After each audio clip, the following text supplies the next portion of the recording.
Okay, good morning and welcome to the Healthcare Services Review Project Committee. Today is May 15th and our start time is 8:31. Prior to roll call, I would like to make clear for the record of this meeting, and it should be reflected in the minutes, that at least a portion of this Healthcare Services Review Project Committee meeting is conducted pursuant to California Government Code Section 54953, in that committee member Chris Zuniga is at the alternate location of 4860 El Dorado Drive, Laverne, California. Committee member Zuniga is participating via Microsoft Teams.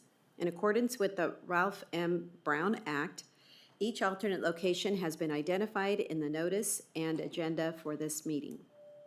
Annette Rivas, it would now be appropriate for you to conduct roll call, after which I would ask committee member Zuniga to recognize me in order to confirm certain matters for the record. Supervisor Canepa, Supervisor Dean, Interim County Administrator Regallo, Here. Ms. Hopkins, Ms. Van Stein, Here. County Counsel Kiernan, Here. Ms. Macedo, Here. Mr. Wilkamp, Here. Mr. Diedrich, Here. Mr. Castro, Here. Mr. Nunez, Here. and Mr. Zuniga. Here. I would now like to request committee member Zuniga respond to the following questions. Mr. Zuniga, can you hear me well? Yes, I can. Were you able to hear our proceedings on this end up until now? Yes, Do you have a copy of the agenda for this meeting? I do. Have you posted the agenda at the location where you are? Yes, Is your location reasonably accessible to the public such that any member of the public could participate in this teleconference from your location if he or she wished to do so? yes, Is there any member of the public there with you who would like to participate in the public comment portion of this meeting or otherwise address any agenda item for this meeting? no, there's not. I would now like to ask that any member of the Healthcare Services Review Project Committee speak up at this time if such committee member has not been able to clearly hear committee member Zuniga. Hearing no comment, the record should reflect that all committee members present have indicated they were able to hear committee member Zuniga clearly. I would next request that any committee member speak up at this time if such committee member has any reason to believe, based on voice recognition or otherwise, that those persons representing themselves to be committee member Zuniga are not truly so. Hearing no comment, the record should reflect that no committee member has expressed doubt that committee member Zuniga is the party participating by teleconference with committee members present here. I would now like to advise the committee members that any votes taken during the teleconference portion of this meeting must be taken by roll call. Okay, moving on to the action items. Approval of the minutes from April 17th, 2024. I don't know if everyone has had a chance to review, but if you have, if I have a motion to approve. Motion to approve. Second. Thank you. Oh, all in favor? Aye. Any opposed? No. Okay, moving on to information and discussion. Oh, excuse me, thank you. Thank you, Ms. Quinn.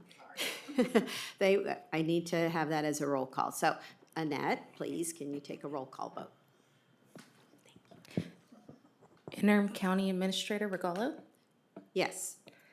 Ms. Van Stein, Yes. County Counsel Kiernan, Yes. Ms. Macedo, Yes. Mr. Wilkamp, Yes. Mr. Diedrich, Yes. Mr. Castro, Yes. Mr. Nunez, Yes.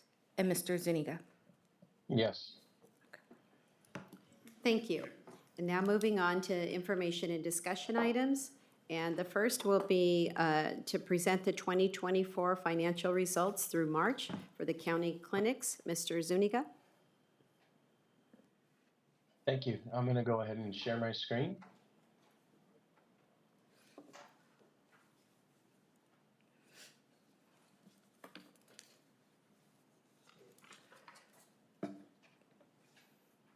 Good morning, everyone. So we begin our discussion with our billable visit trends. This is 36 months or 3 years of billable visit. As you can see, in the beginning of the fiscal year, we sort of had a negative trend, and we're looking at specifically the blue line for the current 12 month. But we've since picked it up, and March of 2024 ended with 11,465 visits. It is below the previous 2 March levels, but still relatively healthy. As you can see, we did not meet our budget. We were short just about 2,400 visits.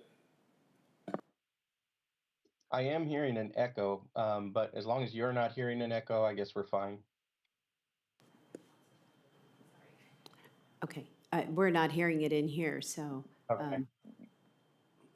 go ahead. Okay. So net patient revenues, moving on to the income statement, our net patient revenues for the month were 1.9 million against a budgeted 2 million. So unfavorable budget variance of about 200,000. But our supplemental revenue made up for that. We did start accruing a larger monthly accrual for QIP in the month of January 2024. The only real revenue story for the month is the 340B pharmacy program. We received a $166,000 payment from Department of Healthcare Services associated with their supplemental payment program. And this is a program that attempts to refund providers, 340B providers, with the sort of rebate that the state is taking on behalf of Medi-Cal and Medi-Cal managed care patients.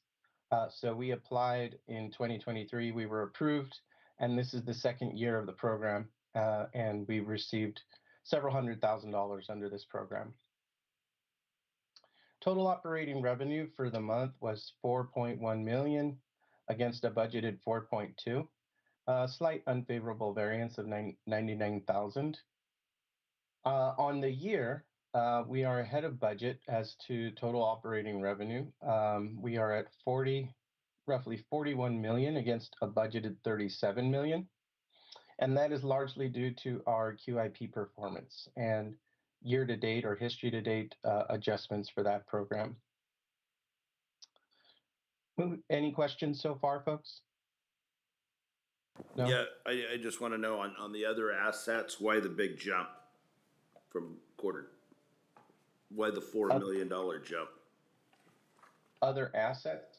We see assets, cash and cash, accounts, property and equipment. Everything else is down. Other assets jump 4 million. Yes, we haven't talked about the balance sheet just yet. I will be moving on to the balance sheet in just a moment. But the answer is, the answer would be our performance in the QIP program. Hey, Chris, this is Jeff Wolkamp. A quick question, the grant revenue, Yes. it looks like it's below expectations for the Correct. period and for the year. Did Yeah. you previously explain that, or did I? Yeah. No, we've been explaining that all year long. Okay. And that's okay. I'm sure others had the same question. So we have been underperforming in terms of our grant portfolio all year long. There have been a number of reasons for that, but a good portion of our grant performance this year has been due to the fact that we have been unable to staff via employee or via vendor, contracted vendor, for our grant programs. And therefore, we've not been able to perform on our agreements. So we've received a lot of money, sort of preemptively from the state or from our health plans. And a lot of those funds we will see on our balance sheet reflected as restricted assets because we have not been able to recognize those funds as revenue due to lack of performance, largely due to staffing. Thanks. Sure thing.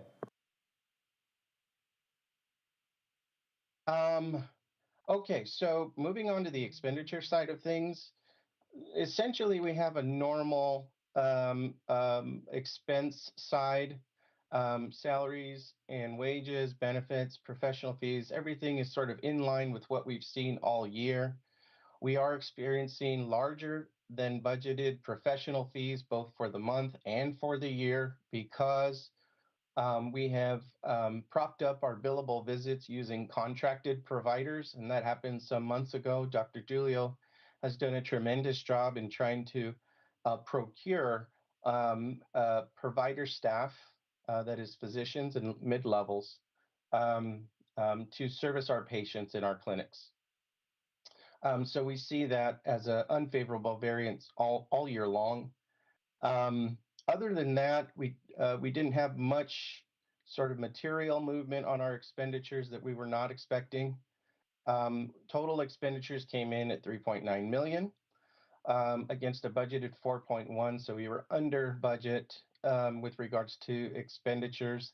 Net income for the month was 233,000 against a budgeted 150. Slight favorable variance there. And again, on a year-to-date basis, we're materially different than our budget to the tune of 5.3 million versus 700,000, again, due to our performance with the quality incentive pool program. The next slide is a detailed description of material variances to budget. These are items that we have discussed all year long associated with QIP, our grant performance, 340B items, et cetera, employee benefits. So please feel free to read these variances, but it's nothing different than what we've discussed. And here we are, Supervisor Ding, at our balance sheet, healthy balance sheet. We have cash and cash equivalents of 21 million. Accounts receivable, just about 1.8. Other assets, as you mentioned, did see an uptick Q2 versus Q3. And that is because of the year-to-date or history-to-date adjustments for our quality incentive pool program that then end up in the due from the hospital. Our liabilities are a modest 9.9. I'm sorry, go back to that. They're in Okay. that category, but those are uncollected. As of March 2024, yes, that would be sort of uncollected. And the way it works is that the quality incentive pool program is dispersed by the health plans, that is Health Plan San Joaquin and Health Net, disperse QIP funds to the hospital in, say, late March, early April. And so from there, then the hospital transfers what they owe us from the audited 6/30 balances of the previous fiscal year.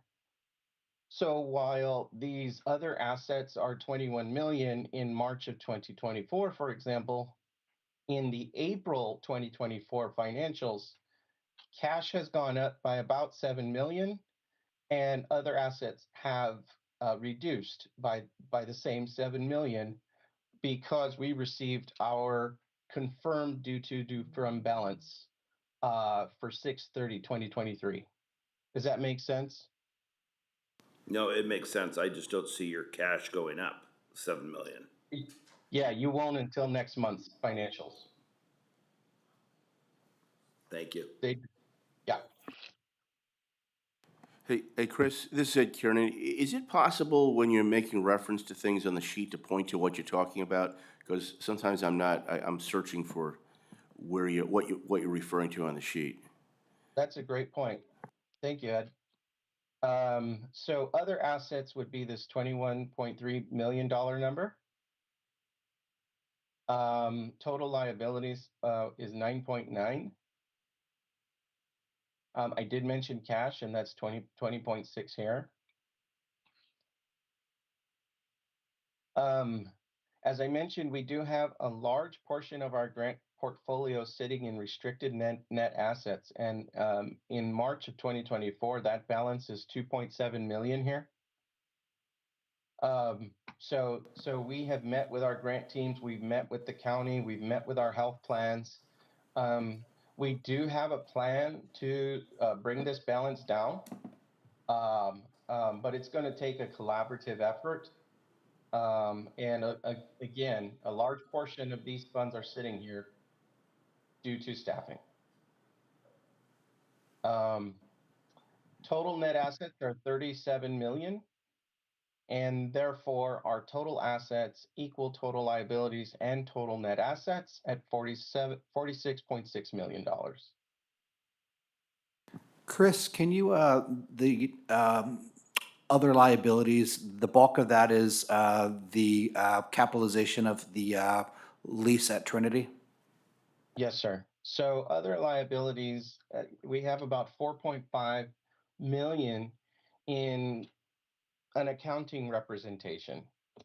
So it's with respect to our offices located in Trinity Parkway, Stockton, California. We have a lease asset of 4.5 million sitting in other assets, and a lease liability of about 4.5 million sitting in liabilities.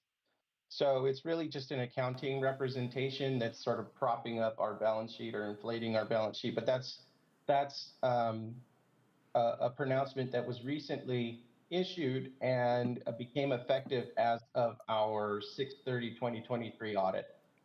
Thank you. So yeah.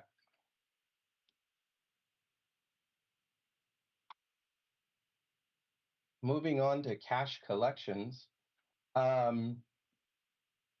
You can see here that just like our visits, we are under the previous two March values for cash collections. So while it is still a healthy visit and cash collection number, we would definitely like to see this higher than it is. But we came in at just about 1.7 million for the month of March 2024. And you can see by the matrix here that the largest payer by far is the state of California, better than 93% of our cash comes from the state.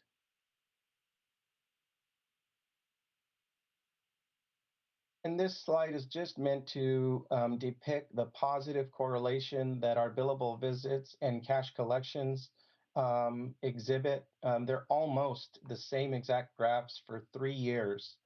Not exactly the same, but you can see how positively correlated as one would expect.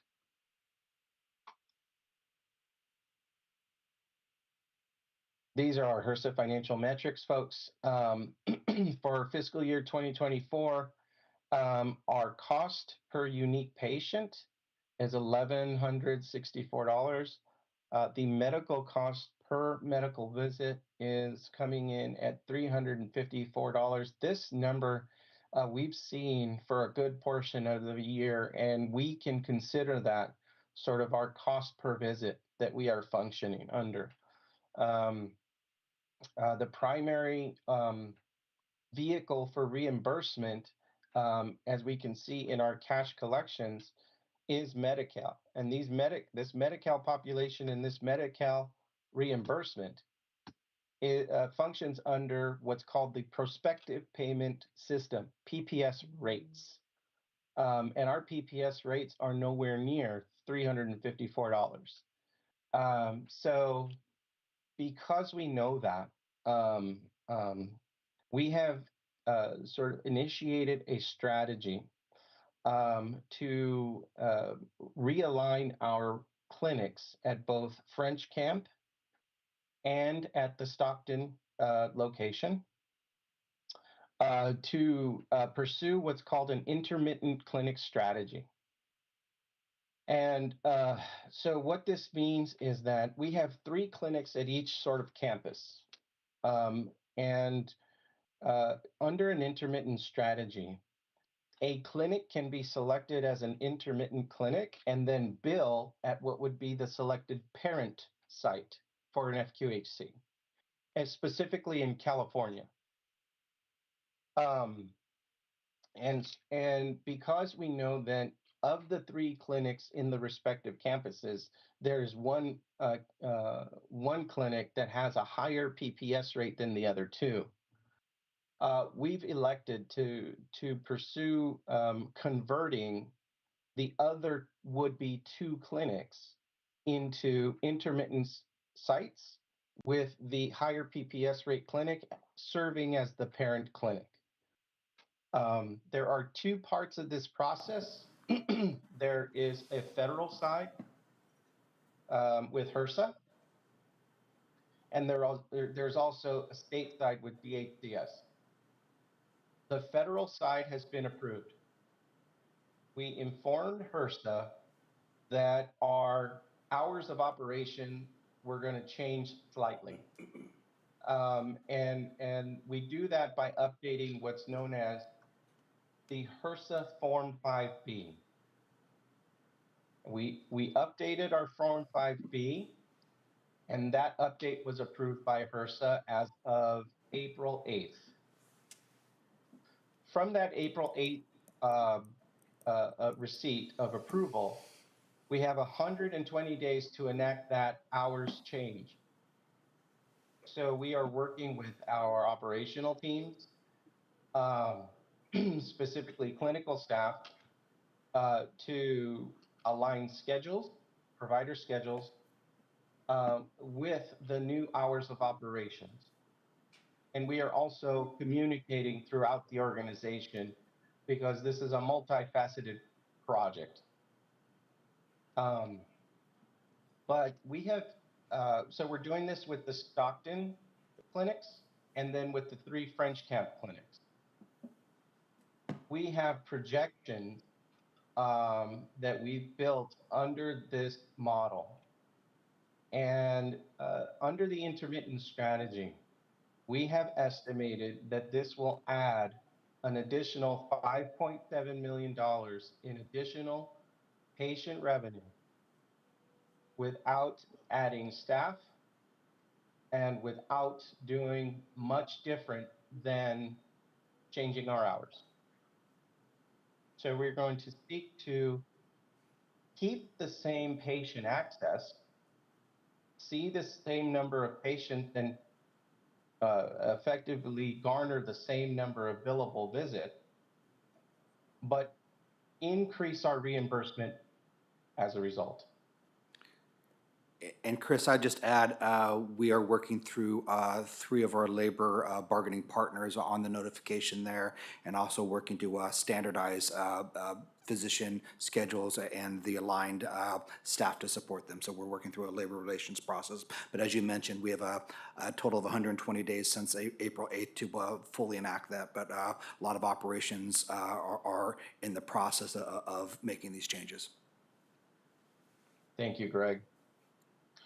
On the DHCS side, there are 2 departments of DHCS that are involved with this measure.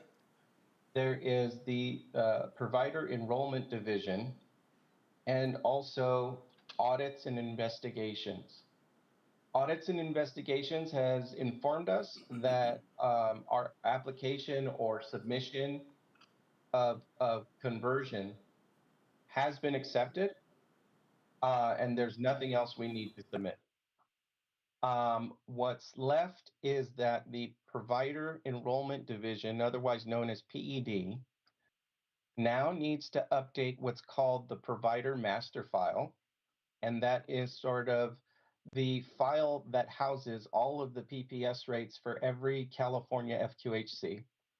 So PED is going to update that with our 4 converted intermittent sites so that they are now we are now able to bill under the parent sites for those 4 converted clinics.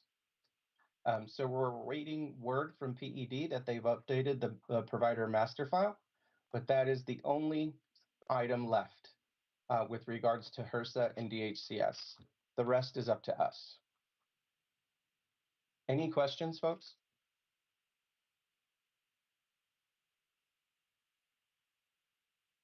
Okay. Moving on to our benchmarking. Capital Link, again, is a nonprofit organization that takes nationwide FQHC financial data, and benchmarks are created by Capital Link for our entire industry. We see the benchmarks here in bold. Operating margin is 3% or greater than 3%, bottom line as well. Days cash on hand, it's recommended that a days cash on hand be greater than 45 days. Chris, I have a question for you there. So Yes. on your cash on hand, in the 5 years that you were a lookalike clinic with a hospital, how much of that cash on hand came from the redetermination fee? So we actually had 0 cash, technically. That's, Greg, when we were that's not a off the fact, hospital. right? So we operated off the hospital cash, but we did not have this statistic for the FQHC. No, the And when redetermination fee, so after the 5 years of serving 80%, there's a 20% payback that is called a redetermination fee. That cash ended up in the bank account of the clinics, even though that 5 years was completely at the time that the hospital and the clinics were together. They were working under the hospital. So how much of that cash on hand is part of that redetermination fee? I believe it's 20 million. that's not correct at all. So Okay, I could think somebody that just do that for us, for the committee, find out what that money was? And please Yeah, I think expl- we want to have and please ultimately explain to us. settle that, and as we kind of brought a QIP item a meeting or two ago, do something of how we unwound from the hospital in July of 2020. There was 4 scenarios, I think all of them zeroed out. There was no assets at that time, but I think what you're referring to, Rick, is we got 80% of the interim PPS rate, and then there was a reconciliation and a cash that came in after the fact. But I think we need to do a much deeper dive on the before and after, and what was the result of the IBLA report and the 4 scenarios that got a initial balance sheet for the FQHC. Okay, so if we can get some clarification, I think it's important for the board to understand that. Thank you. Yeah, we agree on that. Okay, so going back to the presentation, our year-to-date operating margin is just under 13% at 12.8. Our bottom line margin is at 13%. Days cash on hand are 163 days. Folks, not only are we representing our fiscal year unaudited 24, we also have our fiscal 23, which has been audited, and you can see the figures are similar. And for the folks that are less familiar, we also have the 2021 national median represented for all FQHCs, and then the 2021 California median for California FQHCs. These 2021 numbers are the most recent that Capital Link has produced, and we expect the 2022 numbers to come about August. Days cash on hand is 163 days per our balance sheet.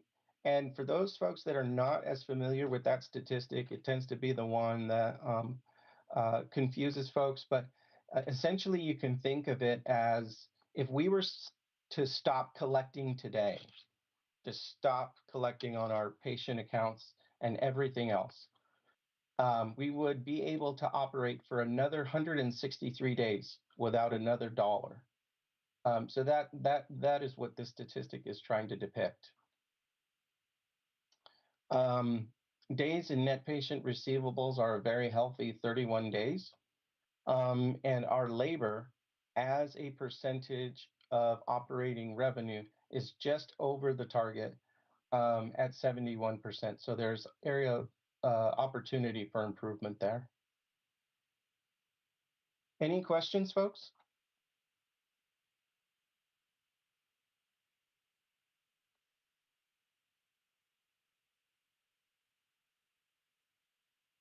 None. Committee, that concludes my presentation.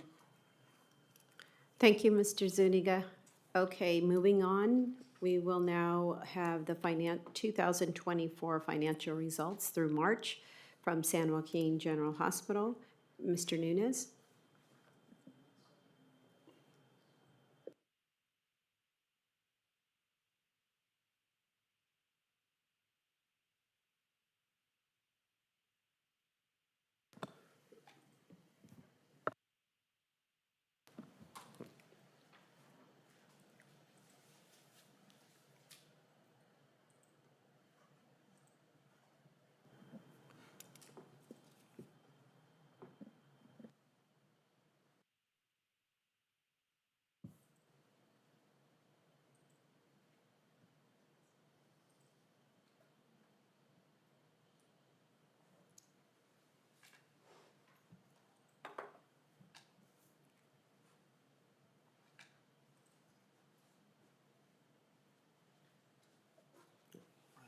Great. Good morning, everyone. So we're going to dive into the hospital's financial results through March year to date. So we're 3 quarters into the fiscal year. Overall, the results have declined in recent. Sure.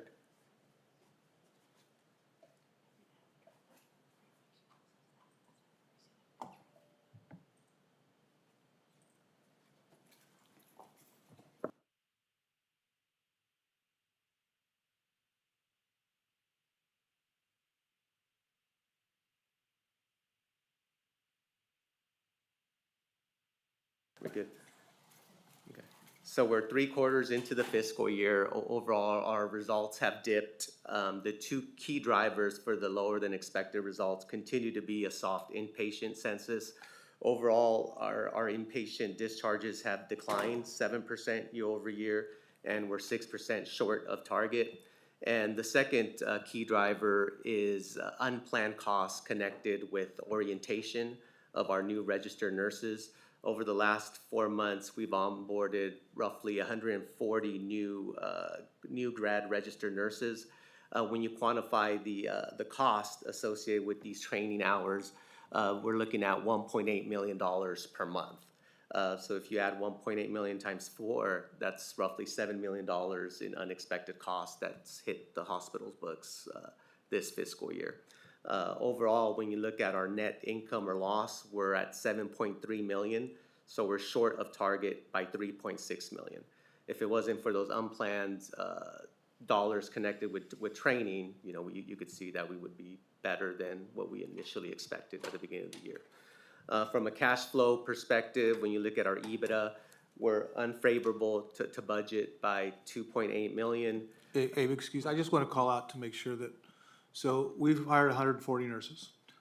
Very, very good news for us in the fact that that money was covered with travelers, covered with very expensive labor. The challenge now is to keep those nurses. So we sat down at the hospital day lunch with a bunch of orientees, and I'm not a quiet person, so I asked them, how many of you have gone onto the website that shows San Joaquin to be the place to come to get your experience so you could leave for a real job? All of them except 2 raise their hands, right? So we have to deal with that. Starting 0 to 5 years is where we are completely uncompetitive with our nurses. It's great news that we're hiring and training 140 nurses. If we have some opportunities right now to make some changes in those starting salaries by bringing them up to different levels, because if we don't, all of this is just money wasted. We're trying very hard to get our own staff. We're trying very hard to pay appropriately for what we do, and the opportunities in front of us right now. And if we don't react in a more competitive way, then we're really just doing a great job for St. Joe's, doing a great job for Kaiser, doing a great job for Sutter, and doing a great job for all of our other surrounding hospitals by providing the orientation to new grads for them to go to a different place. So it's really important that we understand that that is both good and bad news on the hiring perspectives. We weren't getting any applications, and now we're getting lots and lots of new grad applications. Good news. But if we don't do something very soon in that 0 to 3 years, 0 to 5 years, then we're really just training our nurses for other hospitals. Thank you. So when you look at our volume metric for the whole house, adjusted patient days, that's our inpatient days plus outpatient equivalent days, we're short of budget by 3.3%. In our industry, in particular hospital operations, the number one determinant for achieving desired financial results will be volumes in a fee-for-service structure. The revenue cycle team has done an admirable job lifting revenue through various initiatives around coding, charge capture, looking at closed accounts for underpayment recoveries. It's just that we've been challenged to make up for the lower revenue connected with our volume contraction. One positive is that when you look at our average length of stay, we're pretty much where we expected to be. So we're starting the discharge process earlier. Our case management team is working very closely with our providers on that. Looking at revenues overall, we are favorable to budget by 2.2 million, or a little under 1%. So while we have come in lower than expected, when you look at our revenues connected with our core services, our net patient revenue, we've made up for it through higher supplemental payments. So as Chris alluded to, we've been able to increase the revenue recognition connected with our QIP program. And we also got a nice lift for the EPP program starting this January. So that's been a huge positive for us. On the expense side, we are a little under 6 million over budget, but keep in mind, we've incurred roughly $7 million in orientation costs connected with our new registered nurses.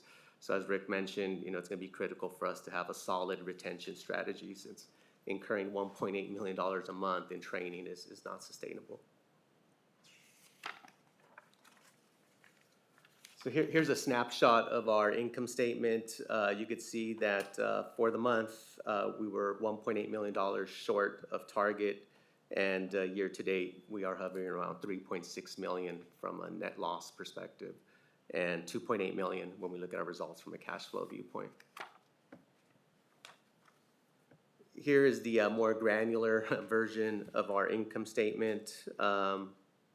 Really just want to point out that for this particular year for the hospital, when we compare our salaries and benefits versus prior year, we also have to incorporate our professional fees or our travelers, just because of that huge shift in the new hires and the rationalization of contract labor.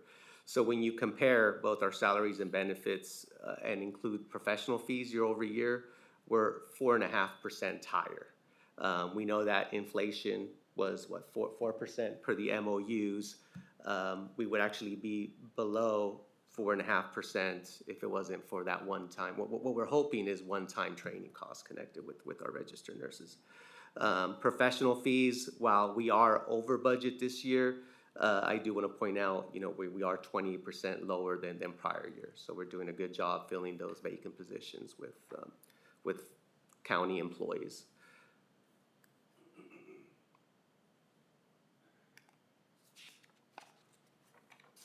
And here's our balance sheet.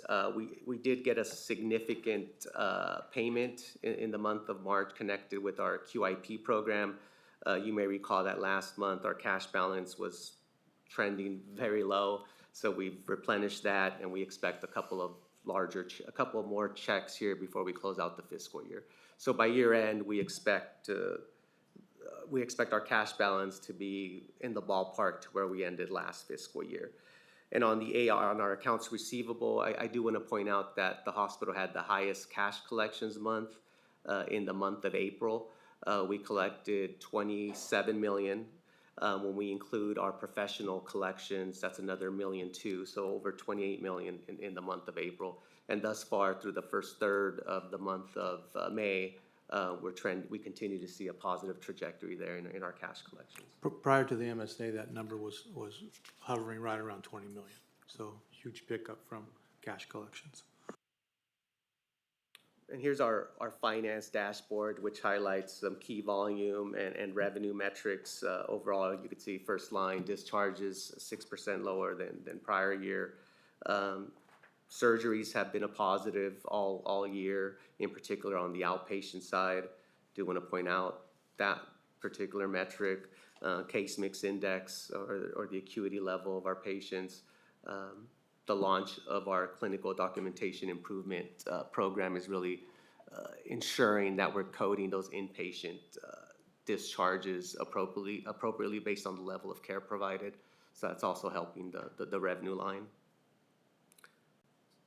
And then down the very last metric I'll point to is our cost per CMI adjusted discharge. Due to the fact that our CMI has picked up, that's helped that metric stay within our target for this year. So here's some volume graphs. On the top left, you'll see our discharges.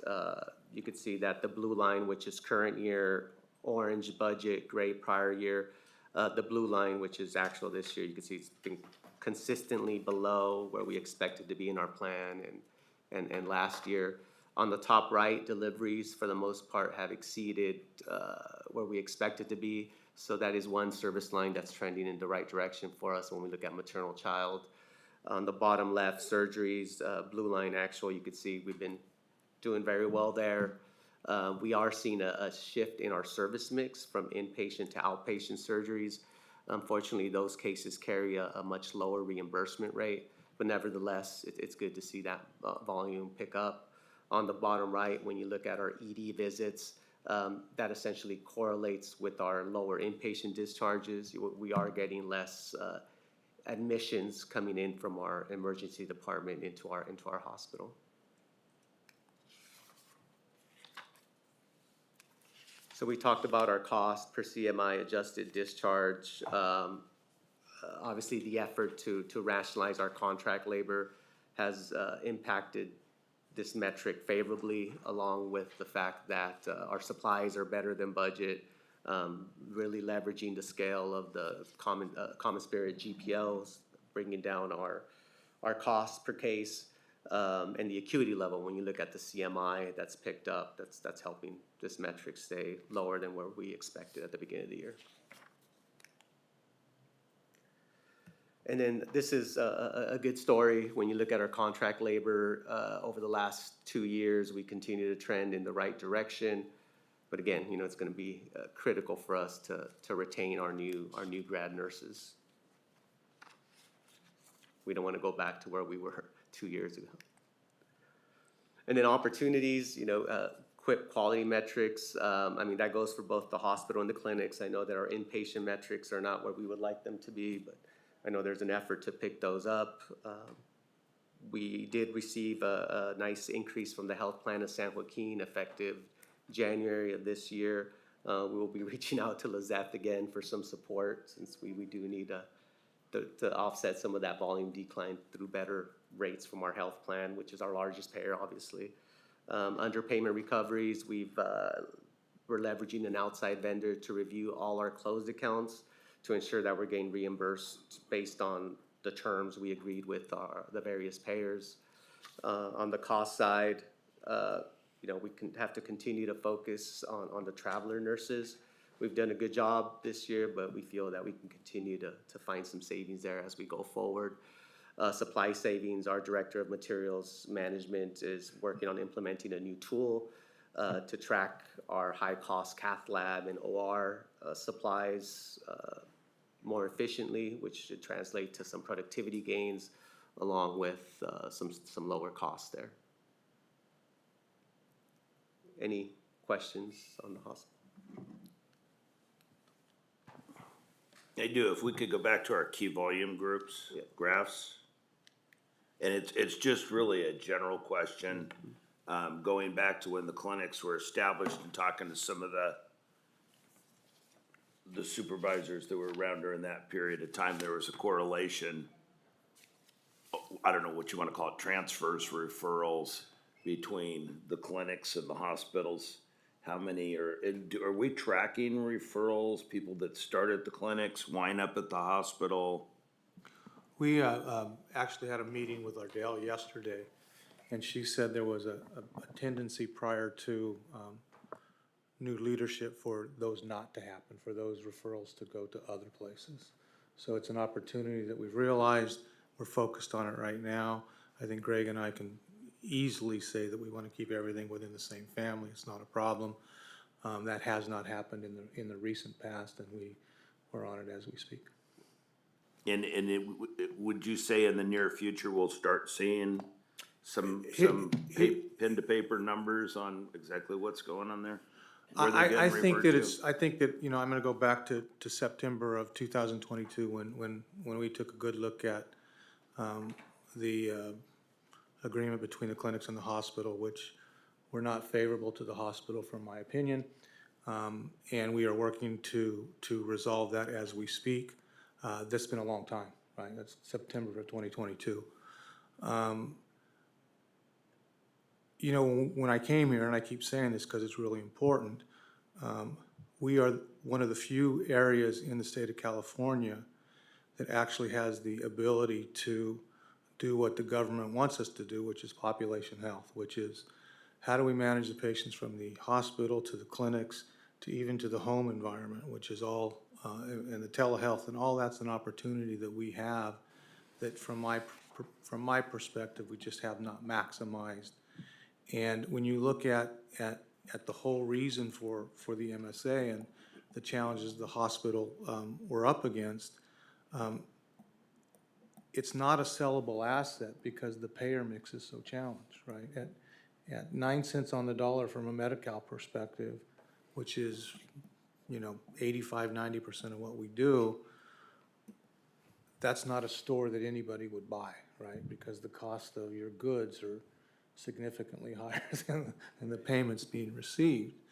So it's really important that we maximize every single public fund, because only public hospitals, and like I said, I'll keep saying this, out of the 50 that were here, 20 years ago, there's only 21 left, but only public hospitals get these quality dollars for doing exactly what I said, which is managing population health. We are two complete silos in that. We're working very hard to unsilo that, but it's a challenge from my perspective that we should be much further along. And I said this a year ago, and I'll keep saying it now, we're gonna continue to see challenged financials if we don't. And if we fail as an institution to, if we ever get to the point where this is non-sustainable from a hospital perspective, I want to remind all of you that St. Joe's has a capacity of 380 beds. They run a census of 410. San Joaquin has a bed capacity of 150 beds. If you include observations, our average daily census is significantly over that. The only safety net left in the county is Dameron, which is run by Advent Health right now as a management company. And Dameron, over the last 2 years, has suffered financial losses excess of $40 million, and is not going to. That's not sustainable either. Nor is there anybody willing to come and take that. It's really important that we get this together. We population health, and we maximize the reimbursement to the county. And I'll keep saying Greg, that. do you have any? I'd echo that. We're working definitely at the staff-to-staff level on these transitions of care. I know you've advocated quite a bit that our Medi-Cal referrals to specialty ought to stay in-house, and you've worked a lot with making sure that there was access, but it's really the staff to staff, and I want to say there's been a lot more partnership now between the clinic staff and the hospital staff. And when Rick mentions population health, long-term, we're not going to be paid by the widget, we're going to be paid by the outcome. And population health also is going to include part of the opportunity we have here is behavioral health, substance use, whole person care, and we have a managed care plan with 93% of the population. I know you're working with them on rates, but I think collectively we have a lot of opportunity here, and we all got to align together for the focus on patient care. But there's I'm doing everything and partnering with Rick in the hospital to rebuild these relationships. If I could just ask, I don't know that I heard the answer to, are we tracking how many patients are going from the clinics to the hospitals? And if we are not, can we at least start doing that to see where I the believe that disconnect number is? is already available, and we'll present it next time. Okay. thank you. So you gotta write that down, because I didn't bring a pen. And again, there's a challenge there as well, because as they've mentioned, in any, coming from Stanford or coming from the hospitals that I worked for, the push to go to outpatient is what we always want to do, because yes, it reimburses at a much lower rate, but the cost per encounter is so much different. But again, a Medi-Cal outpatient surgery at 9 cents on the dollar is a challenge for us as well. So that's why we just have to do everything right on every single patient. And I'd say the hospital's specialty care is probably the largest specialty access for Medicaid in the county. And hopefully that, I know we've talked, you get a lot of people coming from other counties to have your services, people from other FQs having those services. How can we make sure that we have some sort of direct or preferential access as warranted? I think I agree 100%, and what Greg's referring to, just to give you one of the actual examples is the orthopedists in Stanislaus County, or the neurosurgeons in Stanislaus County. That's a better example. Won't see Medi-Cal patients. So the health plan will direct those Medi-Cal patients from Stanislaus to us. And so we have to be very careful to make sure that we, length of stay, cost, all the containment is really important. Now, again, public hospital, we're supposed to be here for everybody, and we're proud of that, and we never want that to go away. But the effect from Stanislaus specifically, I think, is true in both orthopedics and neurosurgery, and what's going to be next. So I think our mantra is we're here for San Joaquin County. And then we have to decide, politically, here's what we don't ever want to do. We don't want a poor patient to be caught in the middle, right? So if health plan directs them to us because they need,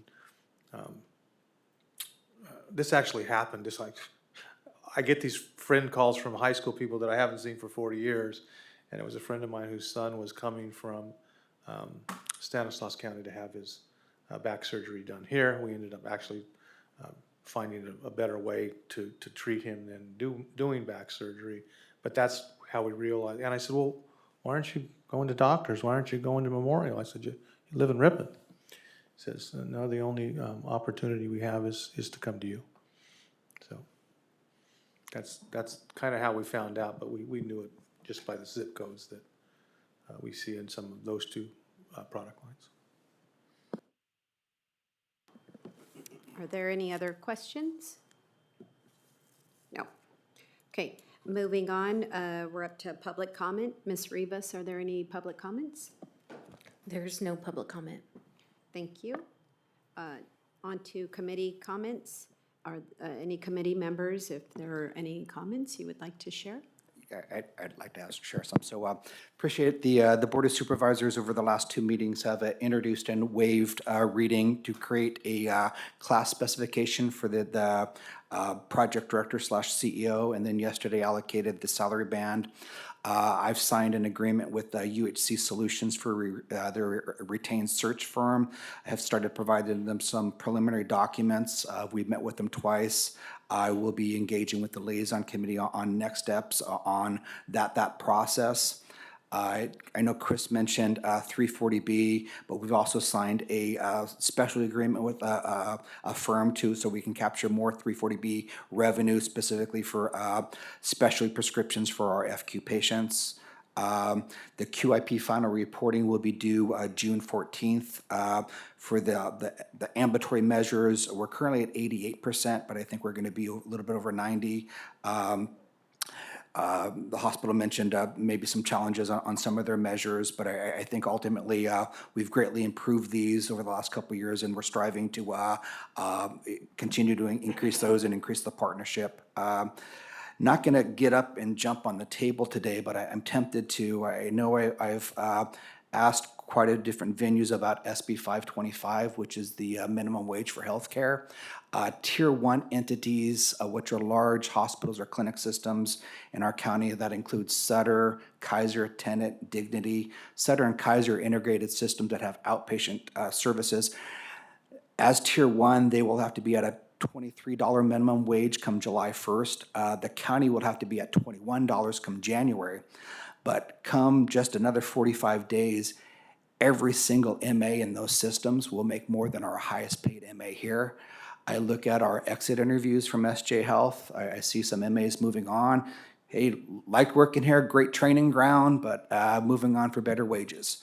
And without MAs, I can't see patients, I can't make doctors happy, we can't do quality, and I really want to see how can we get out ahead of it.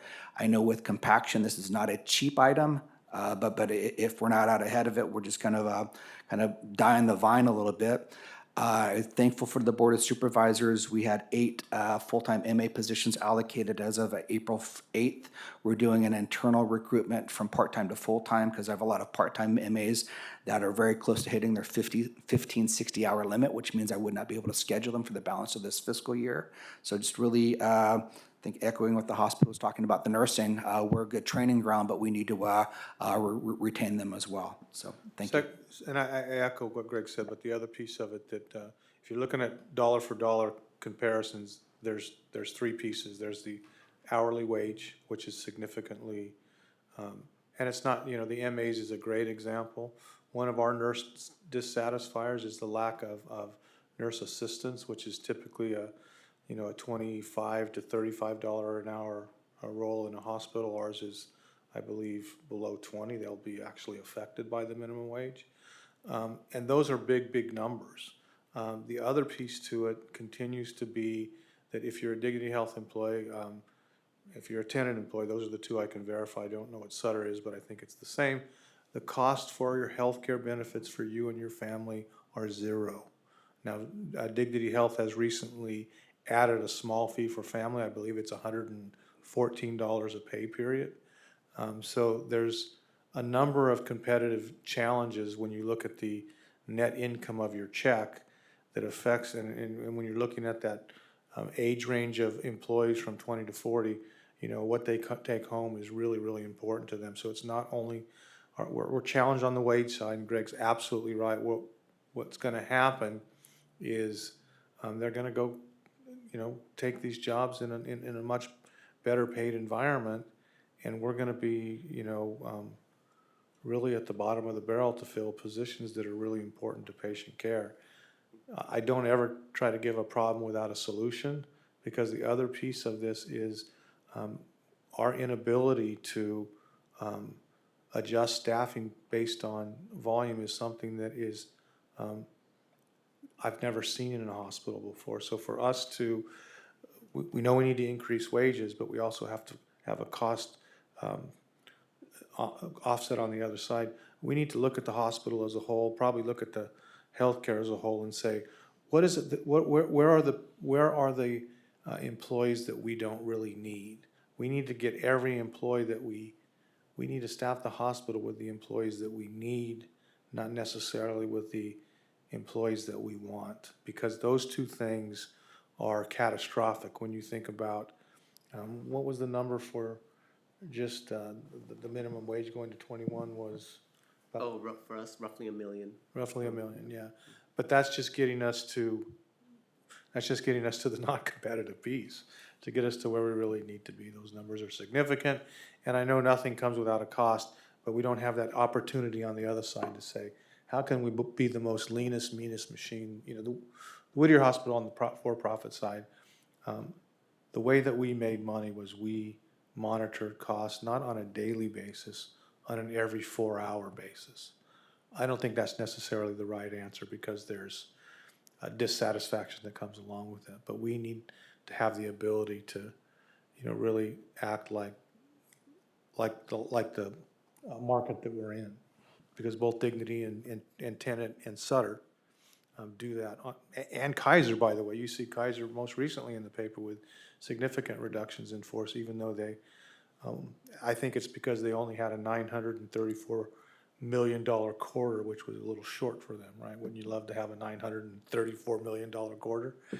So those are the challenges that are there. This is not a complaint. It's just we need to address them, or or we need to be comfortable with a significant deficit on an annual basis from a hospital perspective. And I've got one question, and council cut me off if I'm going outside the lines here. With contract negotiations coming up, I'm assuming you've been very vocal about your priorities with HR. Supervisor Ding, do you know me not to be vocal? I've got to ask the question now. Because that 1 to 5, I mean, you've got that assimilation psychologically with employees. It doesn't matter what you pay them. After a year, they're not I mean, you got to get those employees here for 2, 3, 4 years so they assimilate in the community. They're shopping at the grocery stores. They're socializing, so they won't leave too. It's not just money, but you got to hook them. They've got to be here. So When we look at year 5, we're very comfortable with our turnover rate. We look at 5 or above, we're very comfortable with it. It's probably better than the competition. So just leave it at that.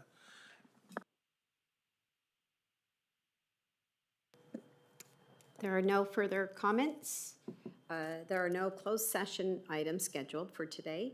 So our next meeting, if you recall, will be meeting on a quarterly basis. You have a calendar. We just set a calendar for you. So our next meeting won't be until July 17th of 2024. So with that, meeting's adjourned. I'm sorry, one question. Aren't we supposed to meet as Informally staffed and staff? informally staffed, not Brown? Okay, thank you. Yes. I'd like to set up probably a couple meetings a month informally, because I think we made some headway. I know Dr. Capre is working on some stuff, and there's a lot of opportunity to roll up the sleeves and get work done. And then with that, if you could also add the tracking thing that we had talked about as far as the redetermination fee, if we could have that back at the next Yes. meeting. Yeah, I know we had something that